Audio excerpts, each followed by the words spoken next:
hari ukuntu nyine ushobora kubanza ukasimbukamo gake.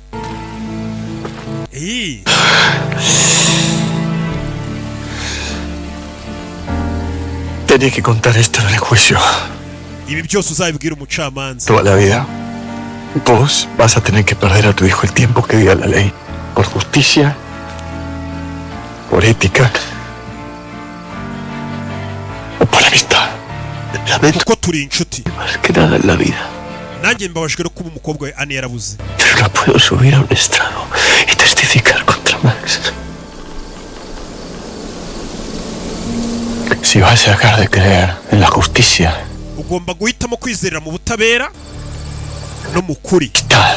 no mu bushuti bwacu. Yo por eso, Cyangwa se ukareka umuhungu wawe urukiko nirumufunge, pero yo también voy a dejar de creer. ariko ngiye nkazihorera nkazamwiyicira. Un día tu hijo va a tener una reyerta a la salida de una discoteca.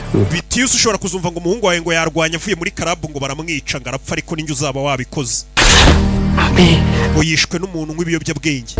Genda umushinje bamufunge cyangwa amamagara umwicanyi yica umuhungu wawe. Hitamo kimwe. Umuhungu wawe bamufunge cyangwa ugenda uvuga ukuri kari yasinze akaca umukobwa wanjye. Muri make papa yari afite amahitamo abiri. Ndabikora.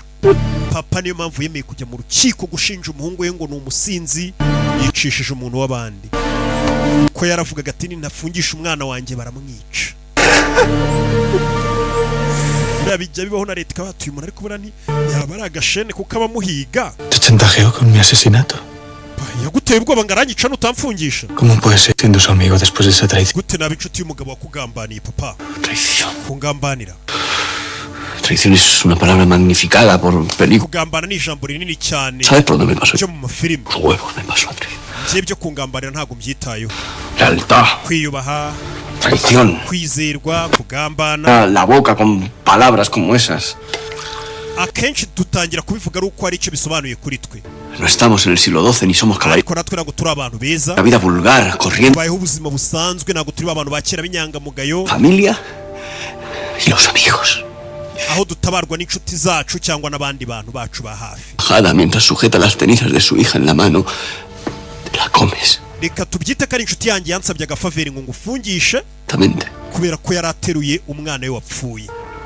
Ikintu gisanzwe. Quizás ante una situación como esa es que no has tenido un amigo de verdad en tu puñetera vida. Nimba rero nawe umuntu nk'uwo utamwumva bisa nkaho utigeze ugira inshuti ya nyayo. Por a él, para protegerte a ti, por justicia. No kuba naragufungishije ariko byari mu buryo bwo kugira ngo ubutabera bukorwe.